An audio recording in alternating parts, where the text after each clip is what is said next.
एक छठ के गीत हम कनीटा गाबै छी। हमरा तो आबे नहीं है, लेकिन कोशिश करै छी।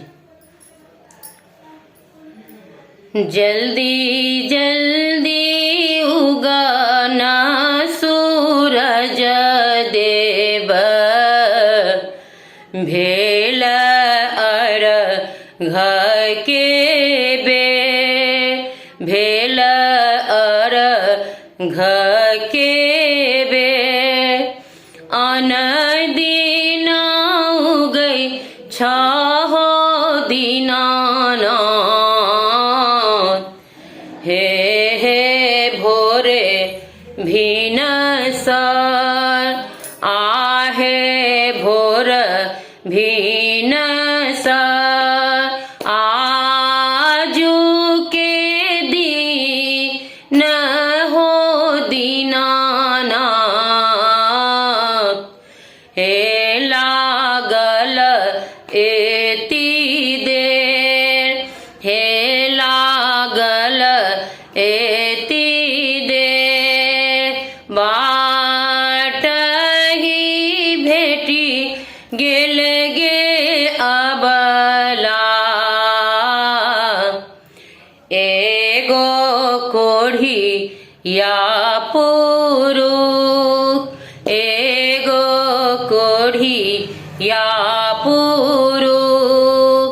काया दियै तेगे अबला, हे लागल एती देर, हे लागल एती देर।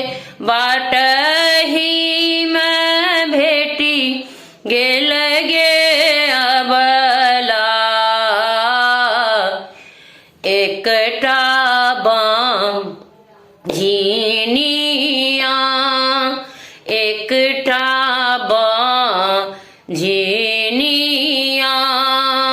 पुत्र दियै तेगे अबला,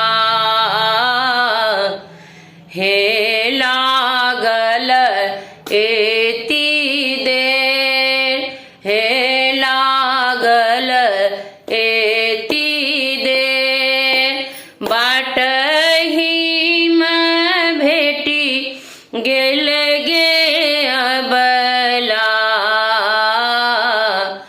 एगो आन्हरा पुरुष, एगो आन्हरा सेवक। नैना दियै तेगे अबला, हे लागल एती देर, हे लागल एती देर। आन दिन उगै छहो दीनानाथ, आहे भोरे भिनुसर, आहे भोरे भिनुसर। आजू के दिन माहो दीनानाथ, हे लागल एती देर, हे लागल